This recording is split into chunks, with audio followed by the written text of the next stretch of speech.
Hello, my dear friends. Today I want to talk about globalization. Globalization envisages a borderless world, seeks the world as a global village. It may be attributed by the accelerated flow of goods, people, capital, information, and energy across borders, often enabled by the technological developments. However, isolationism forced by COVID-19 pandemic has posed the growth of globalization in the world.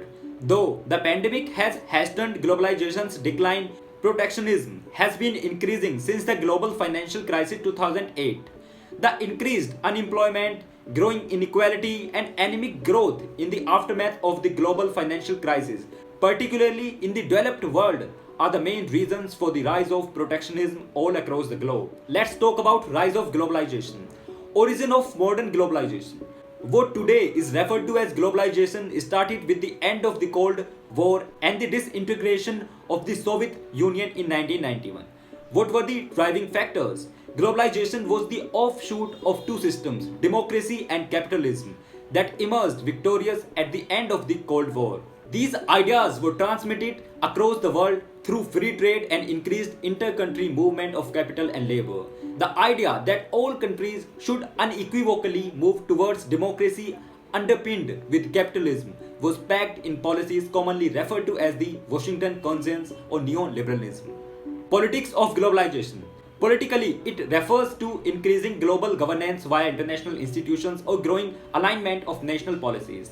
It involves both benefits such as coordinated crisis strategies and costs such as less national self-determination too.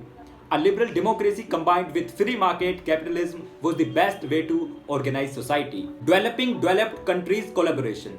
The partnership between the developed and the developing countries based on three planks. First was offshoring of manufacturing and low-end services jobs to developing countries. Second, developed countries run large trade deficits by acting as the market for the increased output of developing countries.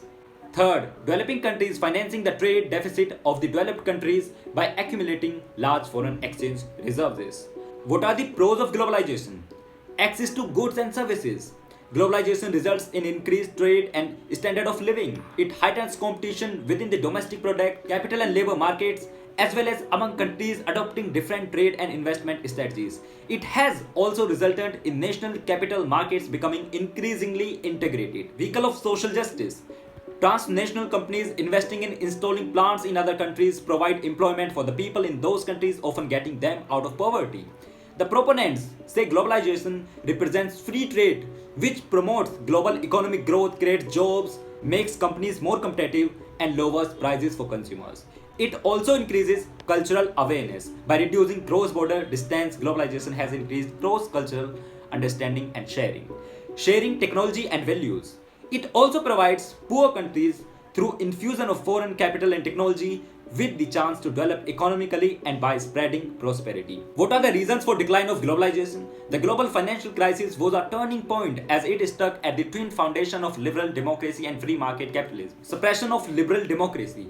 The malaise of slow economic growth, wealth inequality and rising unemployment provided a perfect breeding ground for political leaders to appeal for nationalism as the solution to political and economic ills. Perils of neoliberal doctrine. While the free market ideology has been fighting a battle of credibility since it took the maximum blame for the 2008 crisis, free trade policies have now been severely impacted due to COVID-19. What are the cons of globalization? Increasing inequality. The general complaint about globalization is that it has made the rich richer while making the poor poorer. The UN Development Programme reports that the richest 20% of the world's population consumes 86% of the world's resources, while the rest 80% consume just 14%. Malpractices of multinational corporations. Multinational corporations, MNCs, are accused of social injustice, unfair working conditions, including slave labor, wages, living and working conditions, as well as lack of concern for the environment, mismanagement of natural resources, and ecological damage. Fail to contribute towards desired gains. The argument that globalization has helped people in developing most of the countries out of poverty is somehow controversial because the opinions differ as to the quantity and the quality of the jobs being offered by globalization.